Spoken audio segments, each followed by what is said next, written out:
Hello' everyone, জিকে modern YouTube চেনেলে আপোনালোকক সকলোকে স্বাগতম জনাইছোঁ। ক্লাছ 10 অৰ্থাৎ SSLC পৰীক্ষাৰ্থীসকলৰ বাবে ছ'চিয়েল ছায়েন্সৰ ৰাজনীতি বিভাগটোৰ পাঠ নম্বৰ 1 ভাৰতীয় গণতন্ত্ৰ যিটো পাঠ আছে ইয়াৰ কিছুমান গুৰুত্বপূৰ্ণ MCQ প্ৰশ্ন উত্তৰ আগবঢ়াইছোঁ। যদি ভিডিঅ'টো ভাল লাগে এটা লাইক কৰিব, লগতে চেনেলটো ছাবস্ক্ৰাইব কৰি ৰাখিব যাতে অন্য বিষয়ৰ প্ৰশ্ন উত্তৰ এইটো চেনেলৰ জৰিয়তে পাব পাৰে। তো আজি তোমালোকৰ প্ৰথমটো প্ৰশ্ন আছে, 1945 চনত ইংলেণ্ডত অনুষ্ঠিত সাধাৰণ নিৰ্বাচনত কোনটো দল ক্ষমতালৈ আহিছিল?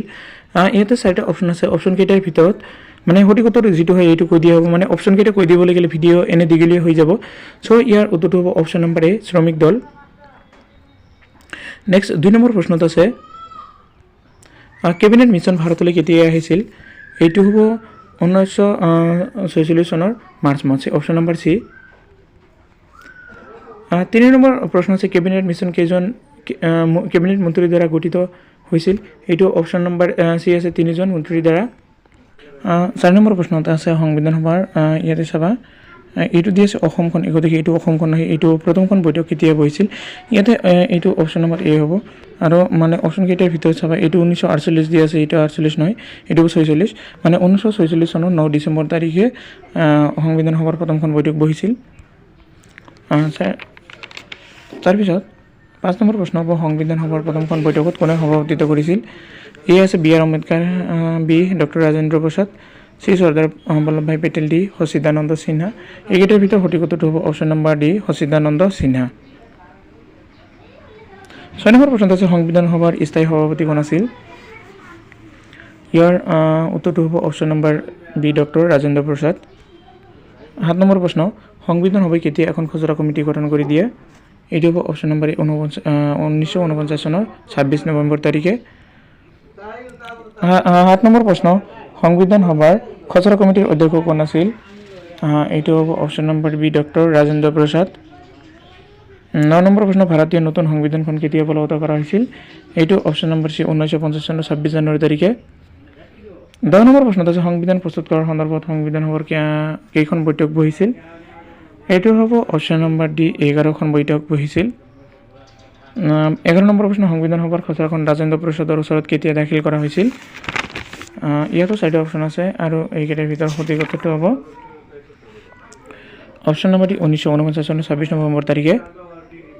নেক্সট 12 নম্বৰ প্ৰশ্ন, কাক ভাৰতবৰ্ষৰ সংবিধান সভাৰ আত্মা, বিবেক বা দুৱাৰ বুলি কোৱা হৈছে? ইয়াতো 4টা অপশ্যন আছে। এইকেইটাৰ ভিতৰত তোমালোকৰ উত্তৰটো হ'ব অপশ্যন নম্বৰ ডি, প্ৰস্তাৱনা।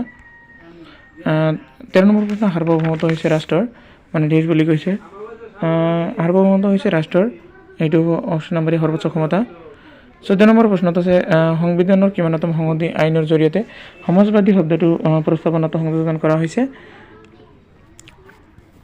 এইকেইটাৰ ভিতৰত অপশ্যন নম্বৰ বি, 42 নং সংশোধনী মতে।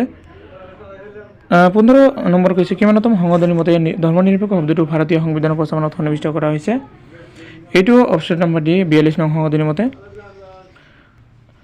16 নম্বৰত আছে, জৱাহৰলাল নেহৰুৰ উদ্দেশ্য সম্পৰ্কিত প্ৰস্তাৱ কেইটা কোন চনৰ কোন তাৰিখে উত্থাপন কৰিছিল?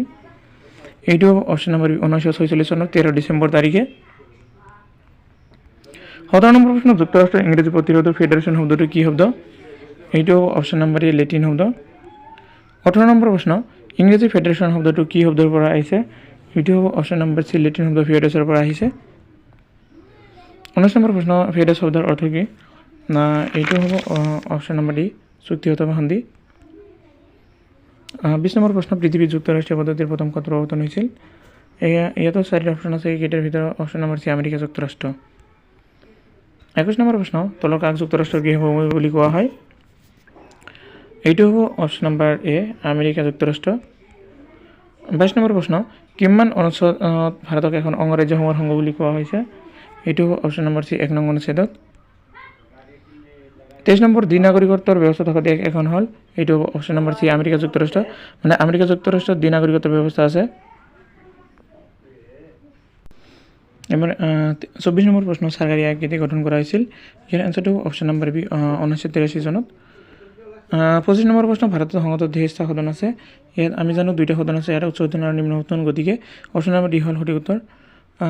26 নম্বৰ প্ৰশ্ন, ভাৰতীয় সংবিধানৰ সংসদীয় পদ্ধতি কোনখন দেশক অনুসৰণ কৰি লোৱা হৈছে? এইটো হ'ব অপশ্যন নম্বৰ ডি ইংলেণ্ড মানে ব্ৰিটিছৰ সংসদীয় পদ্ধতিত অনুসৰণ কৰি লোৱা হৈছে। 27 নম্বৰ প্ৰশ্ন প্ৰায় 23 বছৰ কাল পৰিশ্ৰমৰ অন্তত খচৰা কমিটি সংবিধান খচৰা প্ৰস্তুত কৰিছিল। এইটো অপশ্যন নম্বৰ ডি 3 বছৰ। 28 নম্বৰ প্ৰশ্ন কোনজন ব্যক্তি ভাৰতৰ খচৰা কমিটিৰ সদস্য নাছিল? এইটো option number C Jawaharlal Nehru. 29 number প্ৰশ্ন প্ৰচনত ভাৰতৰ এখন সাৰ্বভৌম সমাজবাদী ধৰ্ম নিৰপেক্ষ দেশ গণৰাজ্য হিচাপে স্বীকৃতি দিছে। এইটোৱে হ'ব গণতান্ত্ৰিক গণৰাজ্য হিচাপে স্বীকৃতি দিছে। 29 নম্বৰ প্ৰশ্ন 30 স্বাধীনতাৰ পূৰ্বে ভাৰতবৰ্ষৰ সীমিত সংসদীয় পদ্ধতিৰ প্ৰৱৰ্তন কৰিছিল। এইটো হ'ব অপশ্যন নম্বৰ চি 1935 চনৰ ভাৰত চৰকাৰ আইন। তোমালোকৰ ভিডিঅ' আজি এইখিনিলৈকে। ভিডিঅ'টো সম্পৰ্কে তোমালোকক সকলোকে ধন্যবাদ জনাইছোঁ।